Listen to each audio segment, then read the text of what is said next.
topic today is the Methodist Church and higher education, and Dr. Hobson has given us information in reference to the activities of the Methodist Church as well as the United Methodist Church dealing with higher education.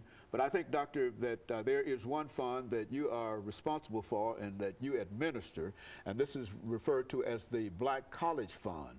Yes. And I think you've also indicated that there are hundreds of institutions, higher education institutions within the church, but there are some specific institutions I think that you are concerned with, and these are the institutions that are recipients of funds from this Black College Fund, and from what I understand that there's always a need there. And so let's talk about the Black College Fund and how it came into being and what it is and what it is not. The Black College Fund is a gift to the 11 historically black colleges and universities that are related to the United Methodist Church, and it is a precious gift. It has been in existence since 1972, and how we get the funding comes from every United Methodist Church in the U.S. Each one is assessed so much money, and it comes to us directly from their local church treasurers through the General Commission on Finance and Administration. And it supports Bennett College for Women, Bethune-Cookman University, Claflin University in Orangeburg, South Carolina, Clark Atlanta, my alma mater, Dillon University in New Orleans, Houston-Tillotson University in Austin, Texas, and here in Nashville, I am so proud that it supports Meharry Medical College. And most people don't know that Meharry is United Methodist related. Then there's Payne College in Augusta, Georgia, Philander Smith College in Little Rock, Arkansas, Russ College in Holly Springs, Mississippi, and then Wiley College, home of the great debaters, in Marshall, Texas. And because there is this additional support that comes from the United Methodist Church, I think our 11 schools are among the strongest and most progressive of the HBCUs. And certainly there are a lot more schools.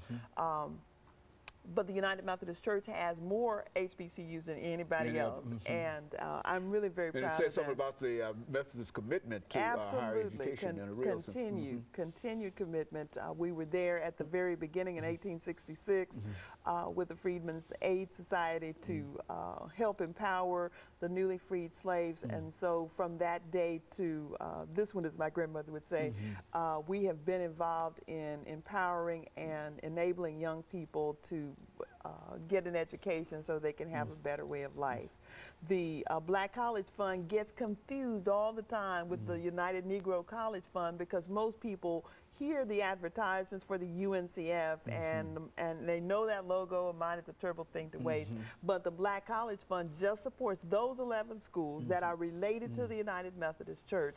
And one of the things that we need to make sure we say is that the fund supports the schools so that all of the money that comes in goes back out. We have very low administrative costs, about 3% of all the money that comes in is used for administration, and then the rest goes directly to the schools. We give them the money so that they can keep their facilities updated, be competitive in any and every way that they can possibly compete, because everybody's looking for that super student, that National Merit Scholar, those students that really, really have to have some big dollars to come to HBCUs these days. There was a time when there was nowhere else for students to go who were of African American descent. But the thing that I love about our schools is that they have always been open to anybody and everybody who had a dream. It didn't matter what their race or creed or color was, they were always welcome.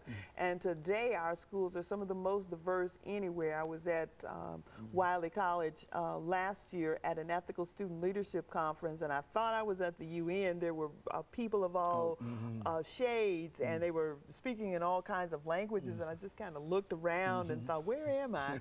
But we have a wonderful gathering of world-class scholars, and the research that goes on at these schools is amazing. And one of the challenges continues to be those dollars. We've got to have more money to continue to support the schools. Now, how's the tuition at these schools compared to perhaps tuitions at some of the